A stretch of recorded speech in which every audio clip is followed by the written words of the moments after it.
I want to tell you about the filter that exists in your brain that is in operation for all of us. And in fact, it's central to really a lot of the work that I do when I'm working with chiefs in large organizations. And this filter exists because there is so much data coming at us at any one time that our brains have evolved to filter for what's important, what's meaningful. Like we literally couldn't operate if we were giving equal significance to all the data that's around us. And we could do a little game right now just to demonstrate that. So if you look around your environment right now, wherever you are, look around your environment and look for all of the green in your environment. Just take a quick look around and identify green. There may just be little pockets of it. Maybe there's a big expanse of it somewhere. Maybe you're in nature and there are lots of trees or whatever. But just take a look around and notice all the green, okay? And now, having identified all the green, just close your eyes, like literally close your eyes for a minute. Bear with me. If you're driving, don't close your eyes. But if you're sitting or you're somewhere safe, just close your eyes and now bring to mind all of the red that is in your environment, all of the red, just keeping your eyes closed. Become aware of all of the red. Maybe there isn't any. Okay, now open your eyes, take a look around and start looking for red. Okay, if you look around, I'm looking, I can immediately see red in my environment. Now here's the interesting thing.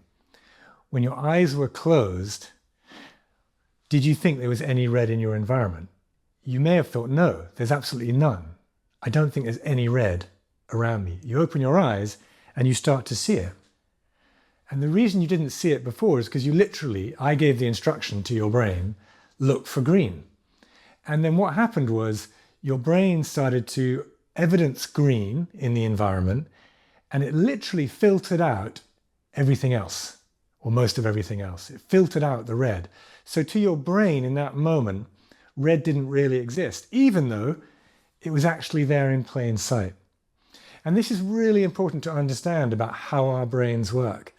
There's a part of our brain that's called the reticular activating system. And we were just playing with that part of your brain just now. The reticular activating system, the RAS, the reticular activating system, filters the data coming in through your senses, filters based on what you've essentially told it is important, is significant. And you can understand that that would be very useful in evolutionary terms as well. Like we want to be filtering for, say, the lion.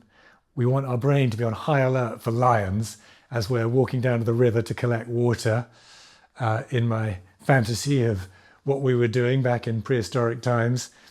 And we don't want our brain to be giving equal importance, say, to the beautiful flowers or butterflies. You know, the person who's giving equal importance to everything is maybe not noticing the lion, and they're the ones that get eaten.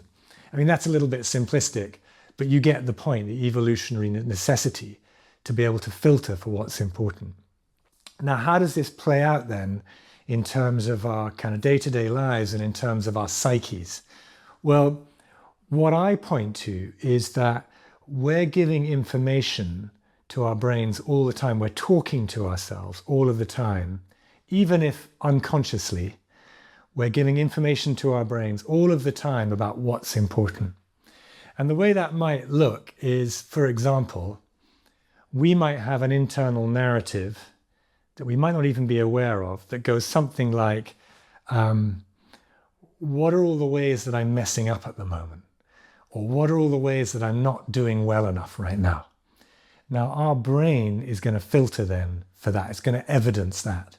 It'll literally start to give you all of that data. Go, oh, you want to know all the ways you're not doing well enough? Let me tell you how. Let me tell you all the ways. It'll give you all of that data. And it will actually literally filter out everything else. Another way to look at it is if you were to ask yourself the same day, what are all the ways I did great today? Your brain will go, oh, you want to know all the ways you did great today? Let me show you. And it'll start to evidence that. It'll start to expand that evidence, and it'll start to filter out anything that's not that. And to me, that's really important. That's really significant, understanding that. Because what we focus on will expand in our awareness. We will evidence whatever it is we focus on. And we will start to filter out anything that's not that. So to me, this speaks to two really important things about becoming more conscious. First of all, becoming more conscious of what are the inputs you're giving your brain? What is that internal narrative that might be quite unconscious? What are you telling yourself is important to focus on? So first of all is becoming more aware of what that is. And secondly, to start to consciously programming in the request for data that's actually going to be to your advantage, that's going to help you, that's going to be on purpose with where you want to go and what you're wanting to create more of. And this can function in so many different ways, but as a general principle, I want you to understand that what we tell ourselves is important, our brain will filter for. So it becomes really important to be conscious of what we're telling our brain to filter for. Make sense? There's lots more to say on all of this, but I hope that's helpful.